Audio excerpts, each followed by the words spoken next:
取り戻す。死ねぞこんな意味。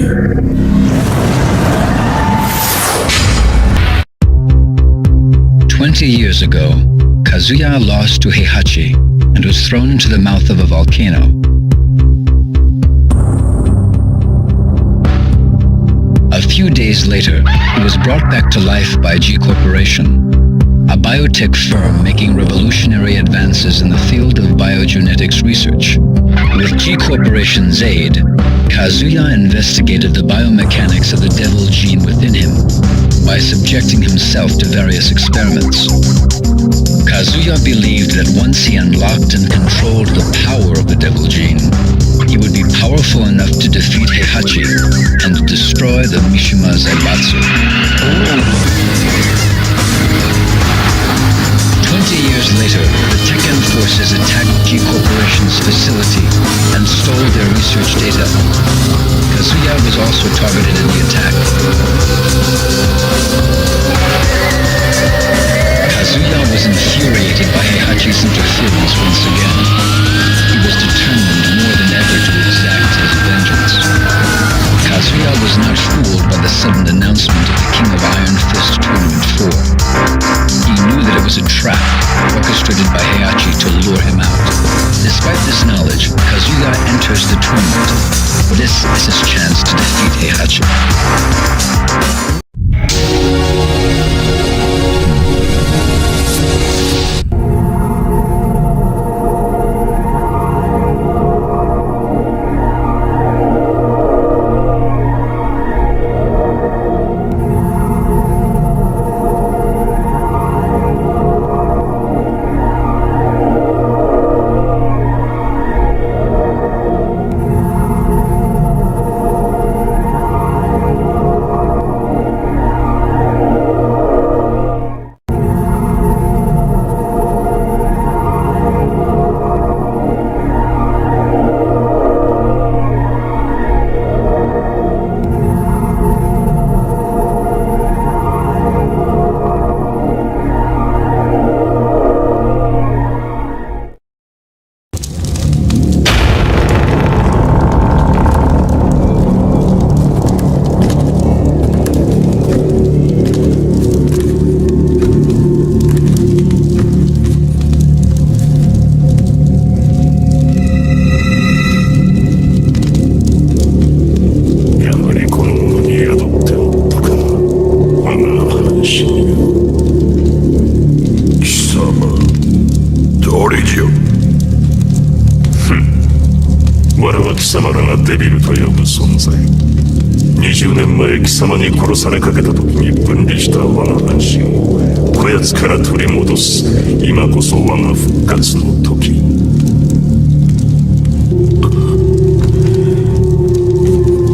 おかげで手間一つ省けた。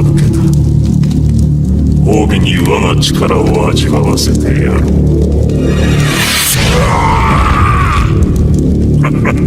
どうした？貴様らの科学で我を研究し尽くしたのではないのか。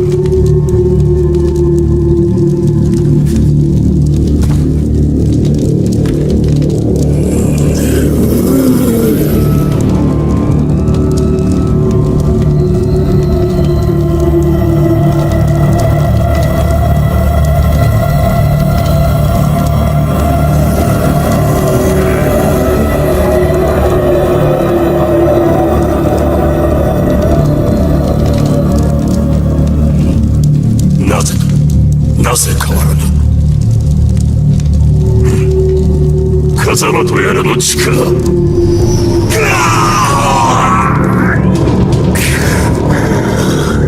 風や貴様、なぜ。まさか。なるほど。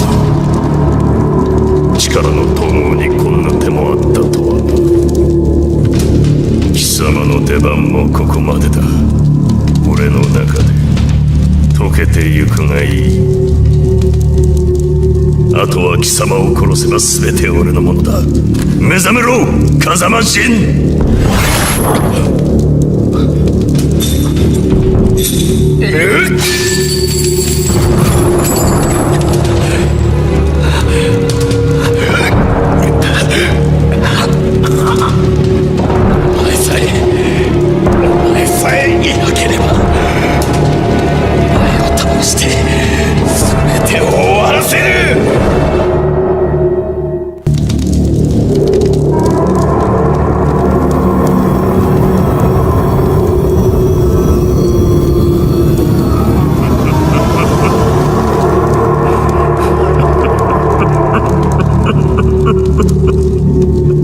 ついに全てを手に入れたぞ。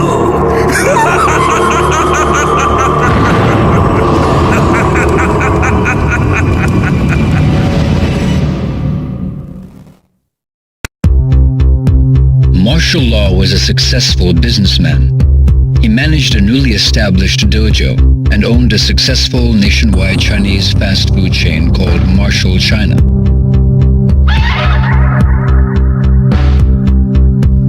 Unfortunately, he lost a franchise war against a competing restaurant chain and had to declare bankruptcy a year later.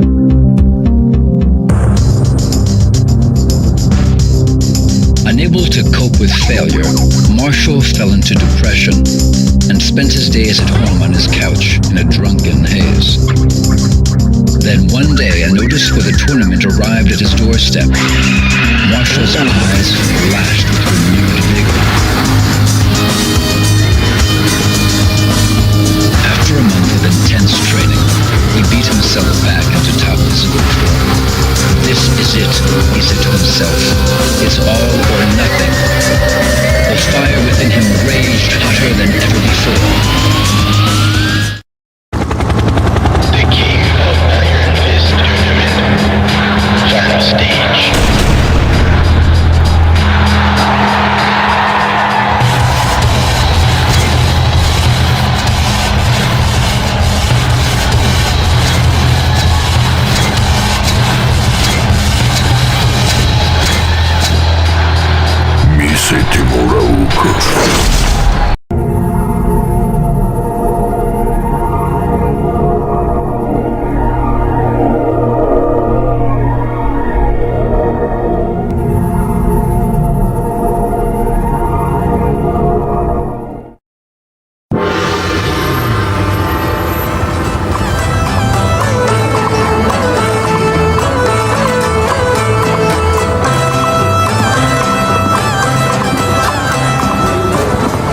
Man, the food here sucks! We have to pay for this? What did you just say? You heard me, I said this food sucks! You expect us to eat this stuff? What do you mean it sucks? This pepper beef is too damn spicy!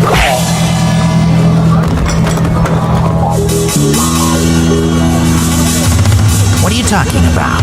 This is good.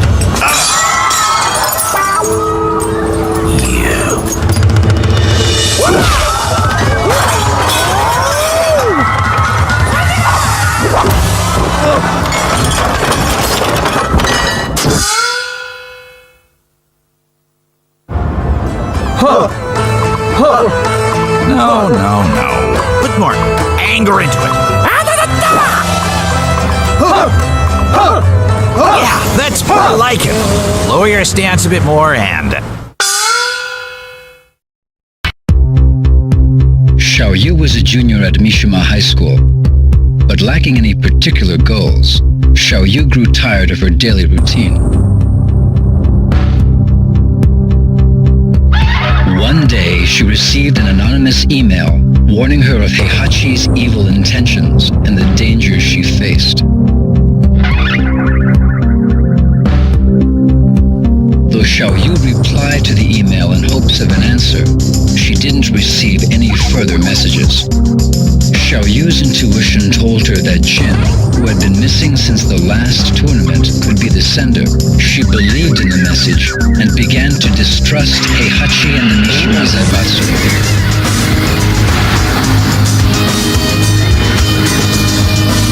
Upon hearing the announcement of the next tournament, Xiaoyu decided to enter in hopes of being reunited with Jin and to unveil the truth behind Heihachi and the Mishima Zaibatsu.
のって仕事よ。仕事？座ってるだけじゃないの？みはるは？大学どうなったの？大学？全部落ちた。そう。ねえみはる、うちの会社来ない？は？本気よ。会社ったって何すりゃいいのよ。実はね、みはると一緒にやりたいことあんのよ。何？私ね、これから自分の夢は自分の手で叶えようと思って。どうしちゃったの一体。試合が終わってジンに会ったの。何？結局会えたの？そんなこと全然教えてくんなかったじゃん。ジン、その時私に言ってくれたんだ。本当に叶えたい夢があるんなら自分で叶えろって。今は？ジンは？すぐ旅に出ちゃった。なるほど。悲しいお別れがあったわけね。何よ。でもシャオってさ、昔から人に頼ってばっかだったもんね。あんた変わったわ。それでこれから何やんの？あれ、一緒に作って。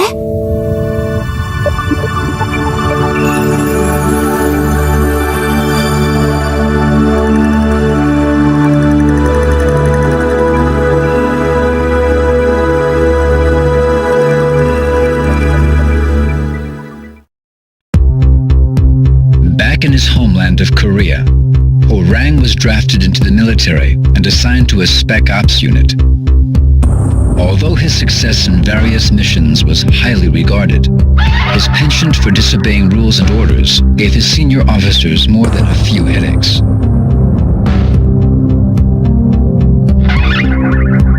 Orang felt a strange emptiness within him.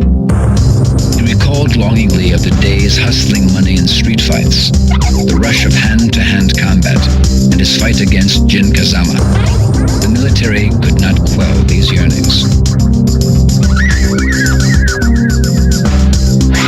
One day, the announcement of the next tournament reached Orang's ears. For the first time in years, his blood began to stir.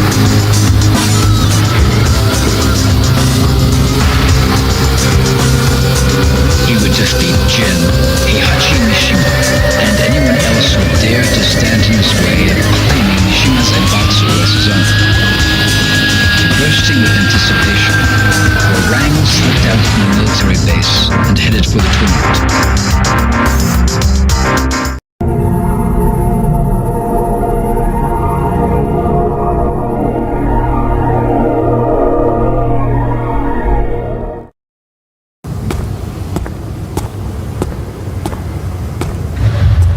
You're finally here! So, what do you want? I never got to fight you at the tournament. I'll take you on right here, right now. There's no reason to fight. You ain't got one? Well, I do!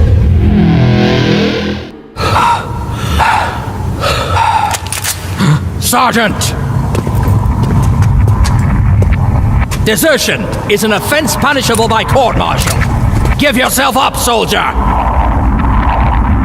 Oi.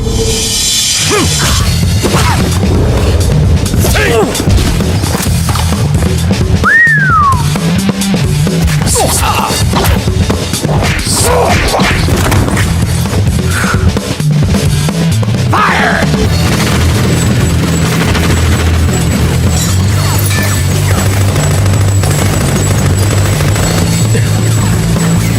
Kazama, remember, I kicked your ass back there.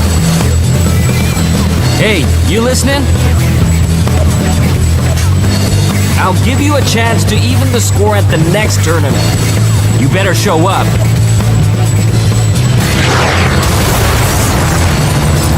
Ceasefire!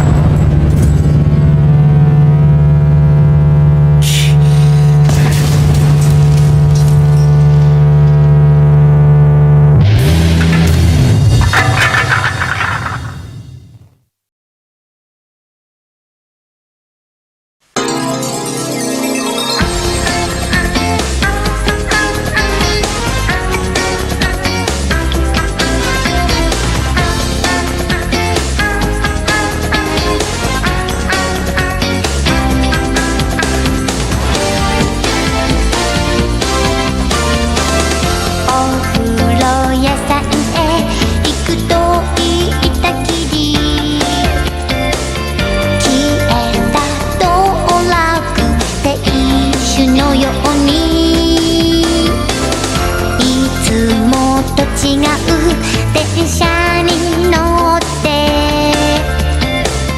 どこかへ行きたい。冷めたっていいじゃない。少し夢を見てたい。お祭りしましょう。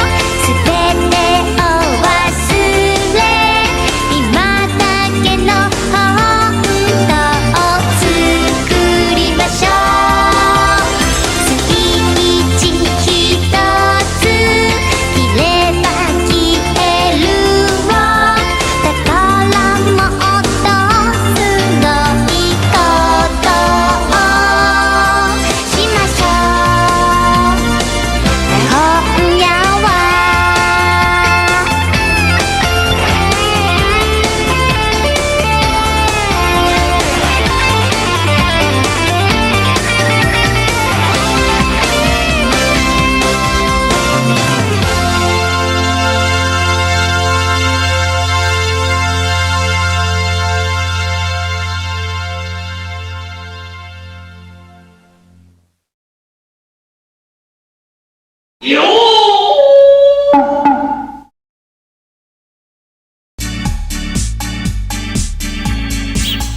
さて、じゃあそろそろ行こっかな。天地兄ちゃん、忘れ物ない？おう、大丈夫。ほら天地、襟が曲がってる。別にいいよ、良子。だって夫がだらしない格好で笑われたりしたらそれは妻の責任だろ。誰が誰の妻ですって？愛花さんも本気にしないで。じゃあ行ってきます。いってらっしゃい。いってらっしゃい、天地様。早く帰ってきてね。さて、これでまた天地が帰ってくるまでが退屈だな。だったらたまにはお家の仕事を手伝ったらどうなんです？天地のいない間のうちのことなんか興味ないぜ。相変わらず天地様がいなくなると柄の悪さむき出しなんだから。お前みたいに一日中可愛いこぶってるわけにはいかねえよ。なんですって？本当のことじゃねえか。学校ってどんなとこなんだろうな。セソミも早く大きくなって学校に行きたいな。にゃー。天地兄ちゃんの学校へ一度行ってみたいな。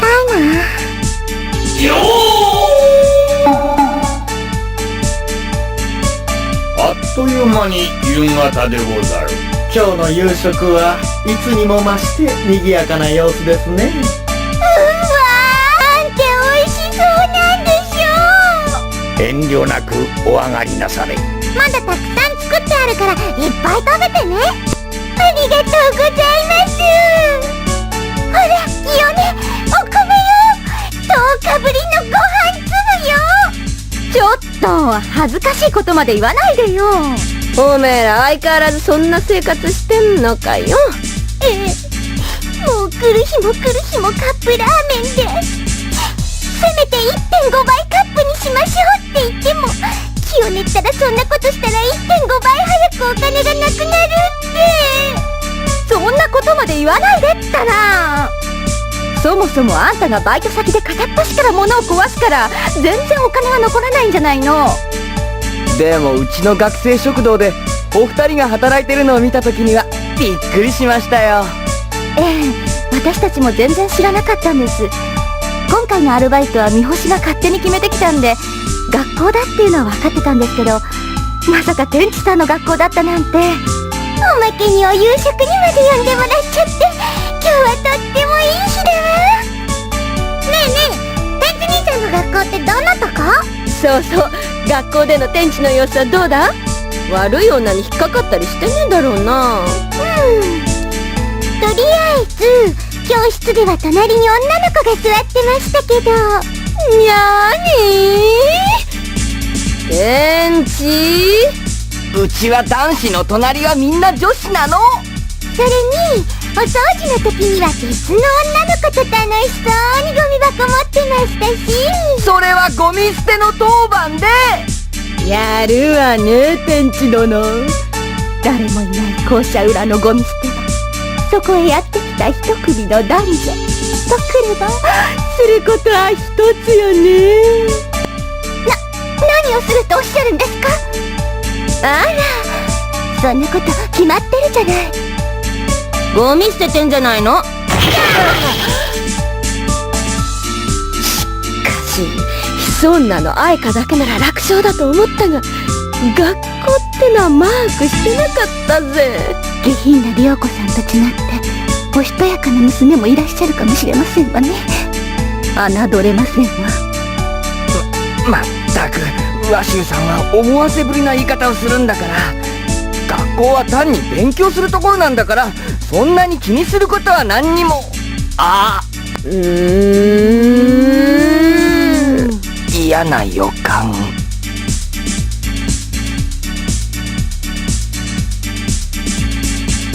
星が流れましたね。従来では星の流れは不吉の印でござる。ええ、しかしこの星では願い事が叶うと言われてますよ。果たしてどちらでござろう。どちらでしょうね。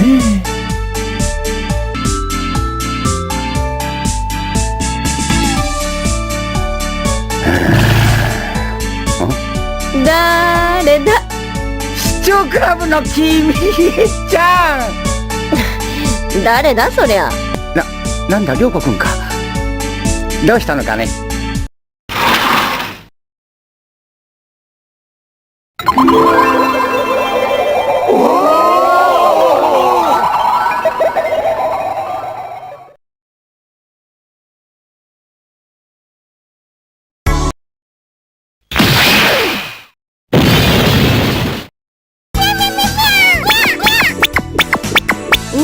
よしよし。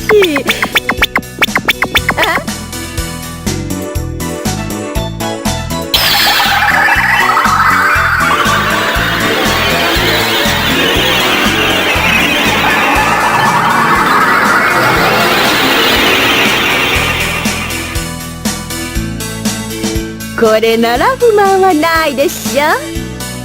もしよかったらお弁当一緒に食べませんか？天地、私と一緒に弁当食おうぜ。天地様、私のお弁当を。何すんだよ。あら、ごめん遊ばせ。じゃあ仕方ねえ。そっくらお仕置きしてやるぜ。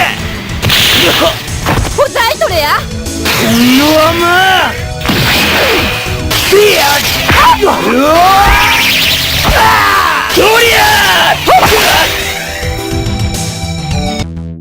涼子、覚悟せえよ。涼子お姉ちゃん、危ない。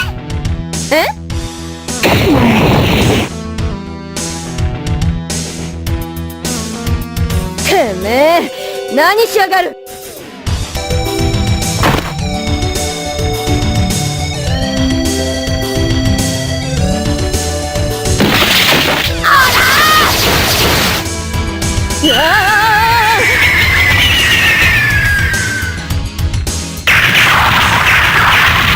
あかん、完全に切ら勝手にやってろ。あら、外れちゃった。ごめんなさい。本日は不吉なことはなかったようでござるな。では願い事が叶ったのでしょうか。さあ、どうでござろう。中には多少複雑な気持ちの方もおられるようですが。そのおばさんがもうすっごく強くて、ほんと大変だったんですよ。それにしても涼子さん、今日はその場に清音さんが居合わせてくれたからよかったものの、そうでなければどうなっていたか。騒ぎを起こした張本人として少しは反省なさってますの？反省？バカ言うなよ。私が学校に行っていたからこそ奴らを逮捕できたんだぜ。むしろ感謝してほしいくらいだね。学生食堂でバイトしてたんで事件に気がつきませんでした。なんて言ったら確実にギャラクシーポリスをクビになっていただろうな。涼子ったら。それよりお前があちこち逃げて回るからどんどん被害が広がったんじゃねえか。なんで私が逃げ回らなければならなかったと思うんです？あなたがそばにいるというだけでみんなまとめて攻撃されたんですのよ。まあまあ、愛花さんもそんなに興奮なさらないで。いいえ、この際はっきりと言わせていただきます。大体涼子。天地兄ちゃん。何考えてるの？今日転校してきた女の子がいたんだけど、一日でまた転校していっちゃったんだ。つなみさんって人？彼女体が悪くてあんまり学校に来れなかったとかで、校内を案内してあげたらすごく喜んでくれてさ。その時彼女が言ったんだ。学校って楽しいですねって。学校ってさ、テストはあるし退屈な授業も我慢しなくちゃならないして、楽しいことばかりじゃないと思ってたんだ。でも学校へ行けばたくさんの友達がいて先生がいて、それこそ面倒なテストや授業だって結局はみんないい思い出になるものだったんだよ。毎日学校に行けるってことが本当はどれだけ幸せなことなのかって彼女にはよくわかってたんだ。きっと寂しかったんだと思う。だからもっともっと楽しい思いをさせてあげたかった。そして大切なことを教えてくれた彼女に一言ありがとうってお礼が言いたかった。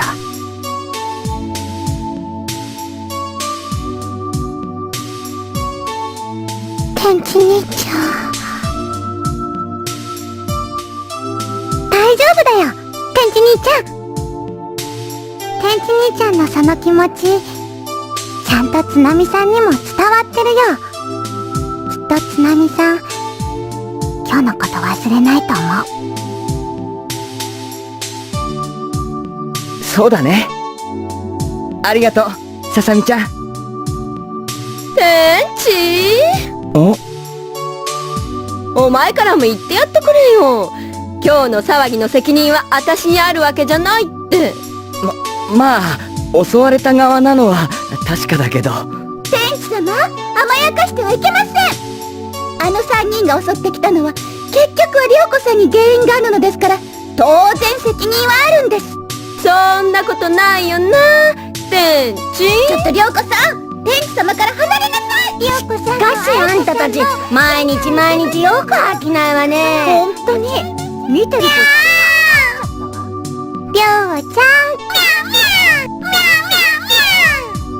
ん、りょうちゃんも今日は大変だったね。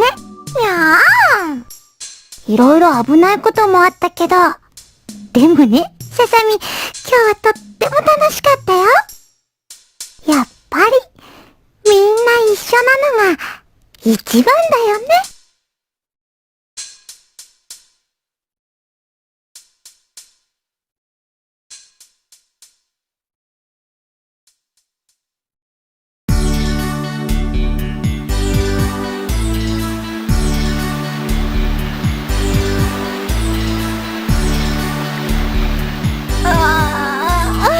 気持ちいい。今日は大変だったもんね。お前が言うな。まったくですわ。そんな体まで乗っ取られて私一番の被害者なのに、おまけに涼子さんにはボコボコに殴られて。何言ってんだ。こっちは撃ち殺されるところだったんだぜ。あんたももろに撃ち返してたけどね。でもあの津波さんがささみだったなんて。この宇宙一の天才科学者ワシューちゃんに不可能というもんじゃないのよ。どうしたのささみちゃん。本当のこと隠してた今日のこと。天地兄ちゃん怒ってないかなって。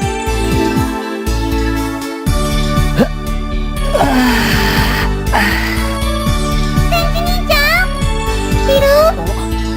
ささみちゃん。あの待って、ささみちゃん。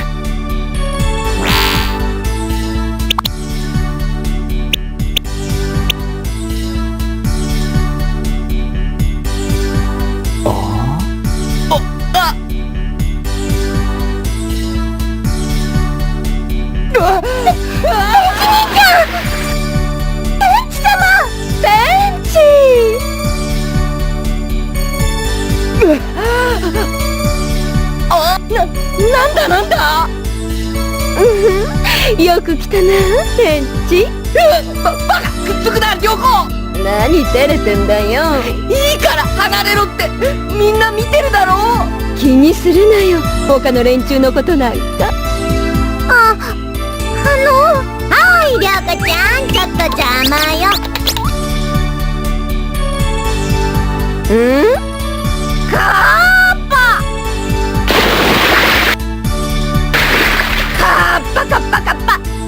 はいはい、いいからしばらくそうしてなさい。カッパカッパ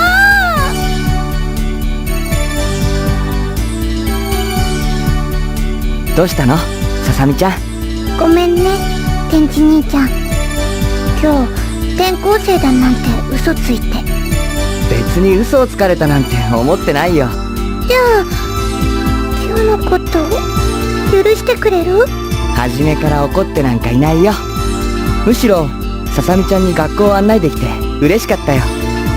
ささみちゃんはどうだった？すごく楽しかったよ。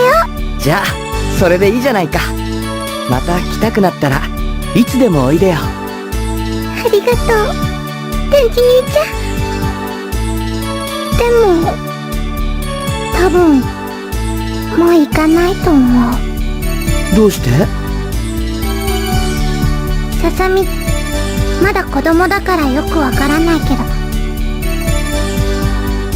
ういう思い出って一回だけの方が大事にできるような気がして。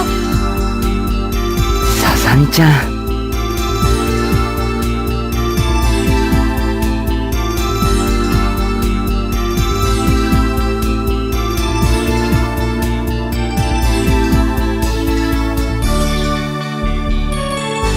その代わり今日のことは絶対忘れないからね。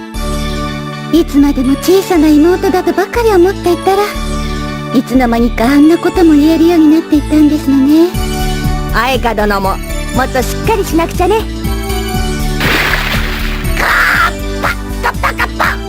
はい、そんなにうるさくしなくても会員返還だからじきに戻るわよ。あら、せっかく美人になっていたのに元に戻って残念ですわね。なんだとこの。また元に戻った途端にささみちゃんよりよっぽど子供っぽいわね。結局あの二人はああなっちゃうんだよな。学校でもそうだったもんね。あやかお姉様、りょうこお姉ちゃん、今日は楽しかったね。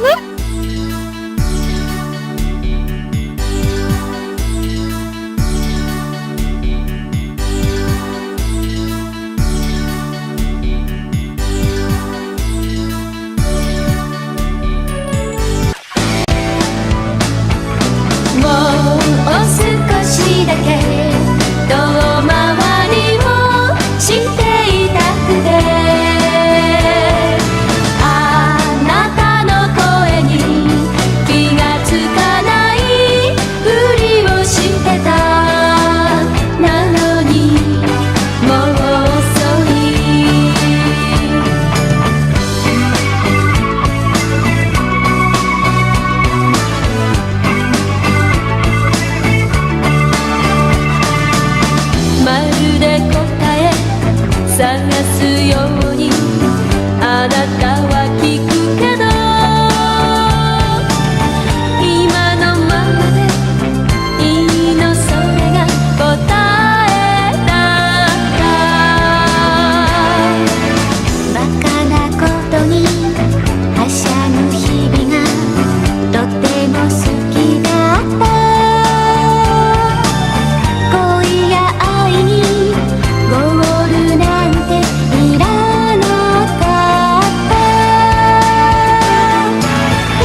free of King Koopa's tumultuous troublemaking.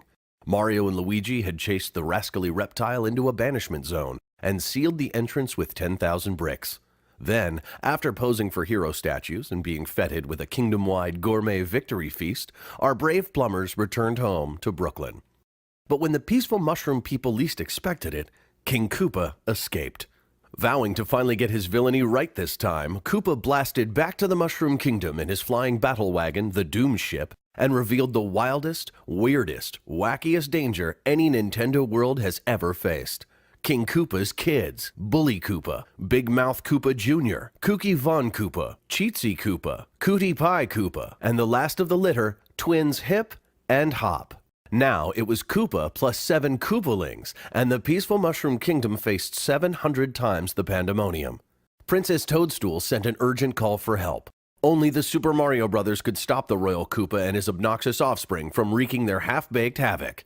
And Super Mario 3, the Super Mario's super mirthful adventures had begun.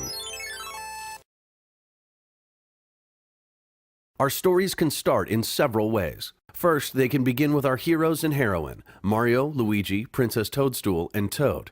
I.e., they set out to rescue a troubled Mushroom Kingdom citizen, or on a personal quest, and then quickly find their lives complicated by King Koopa and his kids. These yucky pipes won't stay switched! Or we can start our stories at Castle Koopa, when King Koopa announces his latest wicked and wacky scheme, then selects which one of his Koopalings he'll take along as his assistant. Depending on the specific evil talent required for the Koopa Caper, a la Mission Impossible, and then it's up to our heroes to stop them. Koopa doesn't realize he's been tricked!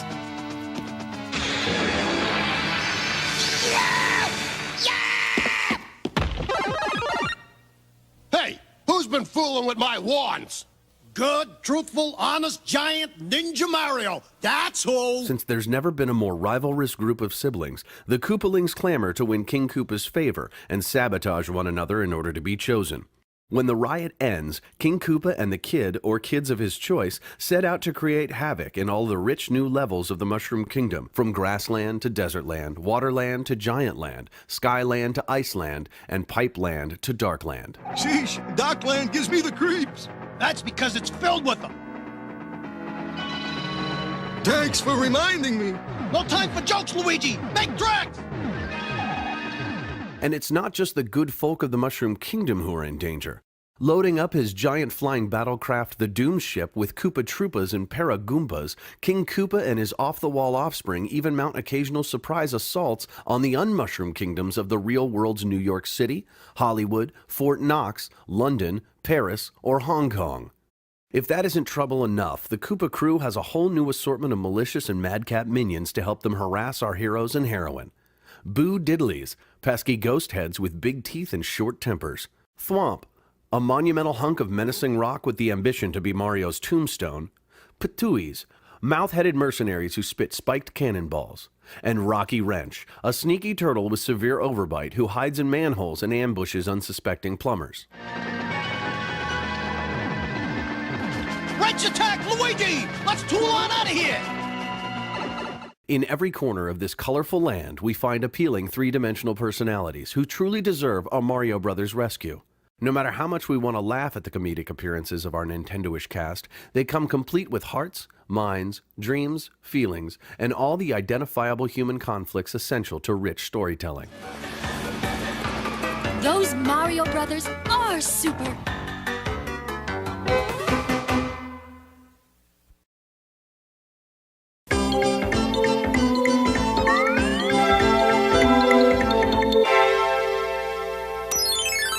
No job is too big for the Super Mario Brothers, Prince. We'll protect ya.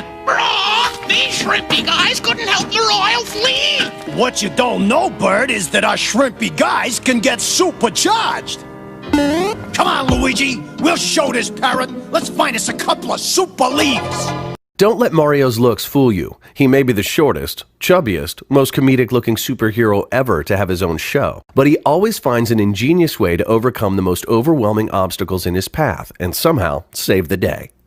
Even if it takes turning into a flying raccoon with superpowers, the irrepressible Mario will cleverly and bravely do his best to outwit the villainous Koopa clan. He continues the quest when wiser heads would quit. Like a true plumber, he will show up at any hour of the day or night to solve a crisis that ordinary men refuse to even touch. No matter how many times he's tricked, trapped, or defeated, Mario bounces back.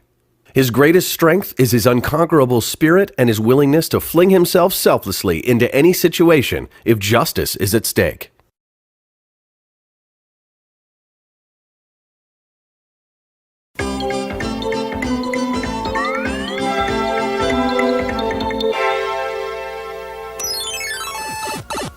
Well, if Junior's here, he could be in big trouble. Mario, Luigi, help! Junior! Where are you? Mario couldn't have a better teammate than his younger in age but bigger in size little brother Luigi, even though they approach their adventures with very different attitudes. Luigi always wishes Mario would take more time to weigh the risks before he leaps, swims, or flies into the unknown. But no matter how much he questions Mario's plans, Luigi always loyally follows him into the wildest dangers any Koopa could conceive. Luigi is your basic soft touch, a defender of downtrodden mushrooms and Koopa-nabbed maidens. Naive, trusting, and innocent, Luigi is not a bumbling fool. It's just that he's so nice and straightforward, which allows him to be sucked into a Koopa scheme, a Toad prank, or a Mario madcap plan.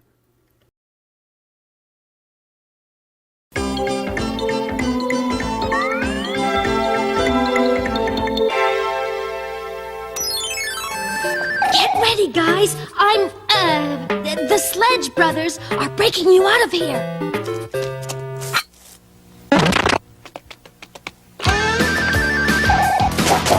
Here's a lowdown on how to be hot.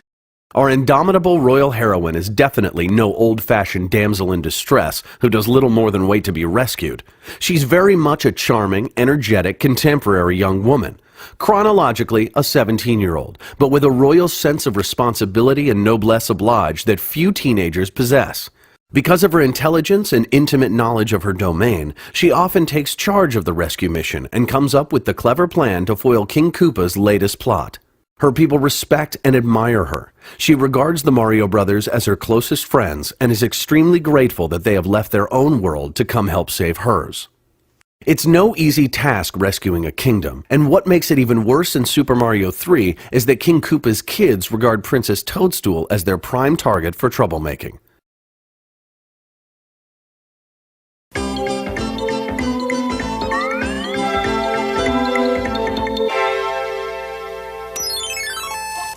Only a trained magician can touch that wand. Huh. But what if the Koopas find my house and attack?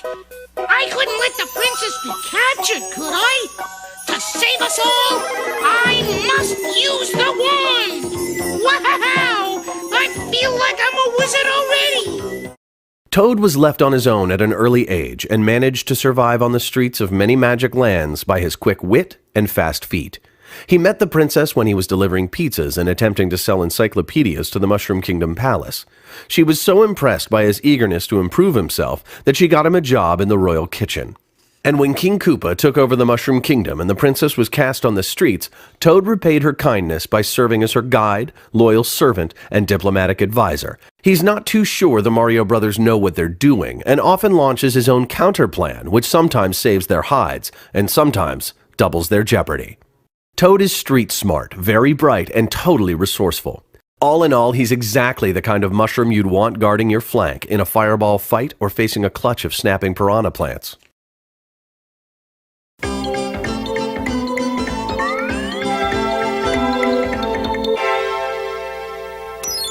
Let me give you some more lessons on how to lie and cheat.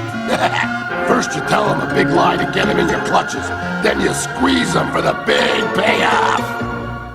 Despite every devious and dastardly plot he hatches, Koopa has a certain Rodney Dangerfield-like vulnerability which makes him as lovable as he is hateable. Koopa is pure id, unmitigated selfishness running rampant in an ugly green body. He will capture, trick, bribe, threaten, attack, cast evil spells, hurl malicious insults, throw temper tantrums, and do anything else despicable and nasty to defeat the Super Marios. And he has so much fun doing it, we always want to see him try again. In Super Mario 3, Koopa fans can enjoy his humorous rantings and funny frustrations even more as he contends with his 7 black sheep Koopalings. If reptiles had hair, Koopa would have pulled all his out by now.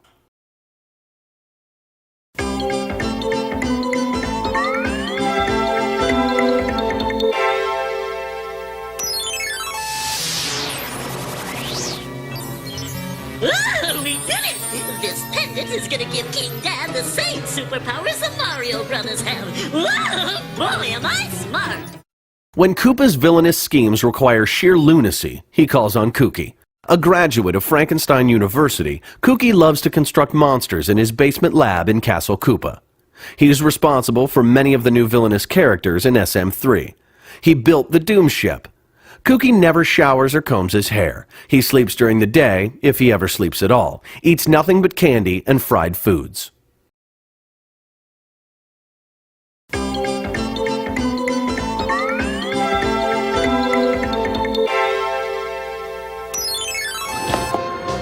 just Princess Toadstool of the measly Mushroom Kingdom. I am going to be Empress of America. She's snobbish, spoiled, and deceitful, and those are her good traits. A vain teen queen, Cootie Pie despises the princess and her goody two-shoes ways. King Koopa gives her everything she asks for. He turns into a totally permissive parent whenever Cootie Pie whines, "I want."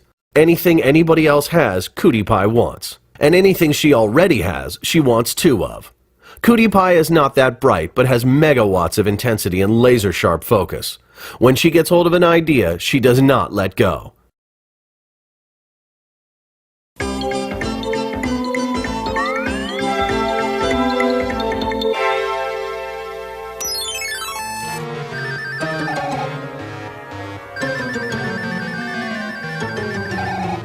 Now, we're sure the Mario Brothers will have a pleasant trip in Darkland. He loves to tie people up and then challenge them to a foot race. In reform school, he copied so many test papers he got writer's claw. His hobby is counterfeiting gold coins, and he does such a great job of it that Koopa has put him in charge of the Castle Koopa treasury, where he happily spends every day cheating his brother and sister Koopalings on their allowances. When Koopa needs sneaky and devious, he calls on Cheatsy.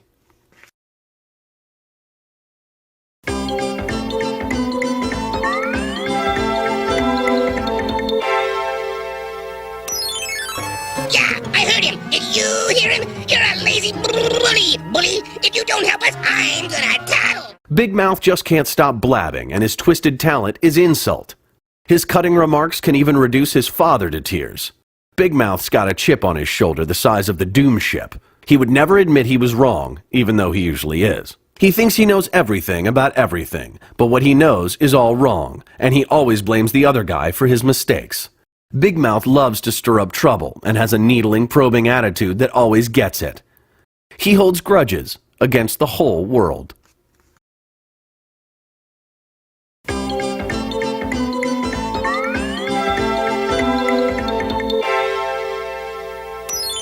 Crime wave, Clyde. Real world public enemy #1. If I wasn't, they wouldn't have put me in this here jail. This is your lucky day. King Dad just gave you a pardon. Huh? Got him, King Dad! As long as you're smaller than he is, Bully will push you around. His favorite sport is stealing lunches from second graders in wheelchairs.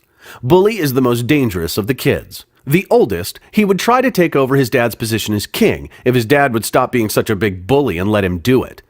Bully has a gang, but nobody will join it.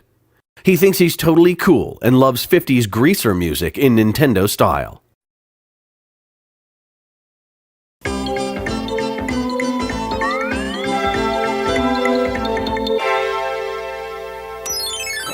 We found it! And King Dad thought we'd mess up this heist, or Pop's gonna have to eat his words.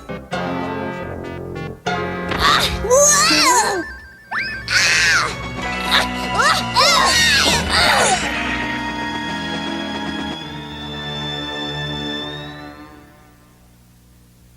Here!